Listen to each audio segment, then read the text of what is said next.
दालचीनी के अंदर क्या फ़र्क है? अब आप कहेंगे कि क्या मार्केट में नकली दालचीनी भी आनी शुरू हो गई? नकली दालचीनी जो है वो तो कितनी प्रकार की आती है इसका अंदाज़ा ना हमें है ना आपको है, लेकिन मुख्य रूप से जिसे ओरिजिनल दालचीनी कहकर आपकी रसोई में पहुंचाया जा रहा है, आइए उसका सच जानते हैं। मेरे सामने ये दो तरह की दालचीनी है जिसको आप देख पा रहे हैं। एक ये मेरे पास में दालचीनी है जिसको आप देख रहे हैं, ये इस तरीके से स्टिक के फॉर्म में है, और एक ये क्विल्स की फॉर्म में है। अब इन दोनों के अंदर अंतर क्या है? दोनों देखने में दालचीनी लग रही हैं। एक को कहा जाता है कासिया और एक को कहा जाता है सेलोन सिनेमन। सेलोन मतलब श्रीलंकन सिनेमन।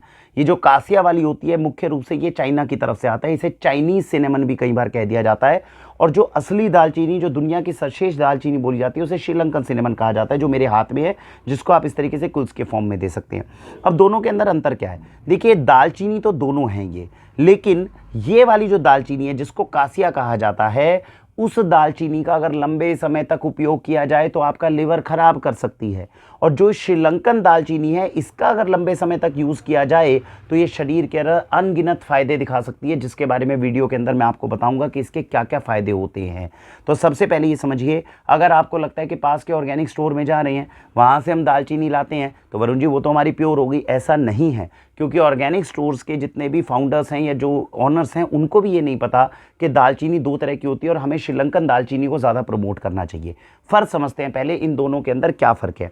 ये वाली जो है जिसे हम कासिया दालचीनी बोलते हैं, इसका नुकसान क्या होता है? मैंने बताया लिवर के लिए टॉक्सिक है। लिवर के लिए टॉक्सिक क्यों हो जाती है? जैसे हल्दी के अंदर आपने सुना होगा करक्यूमिन मेन कंपाउंड होता है, ऐसे दालचीनी का मेन कंपाउंड को बोला जाता है कौमेरिन, COUMARIN। तो ये कौमेरिन जो होता है ये दोनों के अंदर है।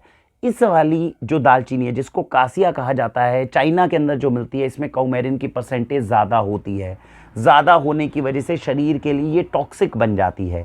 जबकि जो ओरिजिनल श्रीलंकन दालचीनी है, इसमें कौमेरिन की मात्रा थोड़ी कम होती है, जेंटल होती है, इसलिए शरीर को नुकसान नहीं करती, प्राकृतिक मानी जाती है। तो जितनी साइंटिफिक रिसर्च अभी तक हुई है उसके हिसाब से कासिया हमें अगर यूज़ कर रहे हैं तो 1-2 महीने से ऊपर यूज़ नहीं करनी चाहिए, और अगर श्रीलंकन दालचीनी है उसको हम लंबे समय तक यूज़ कर सकते हैं।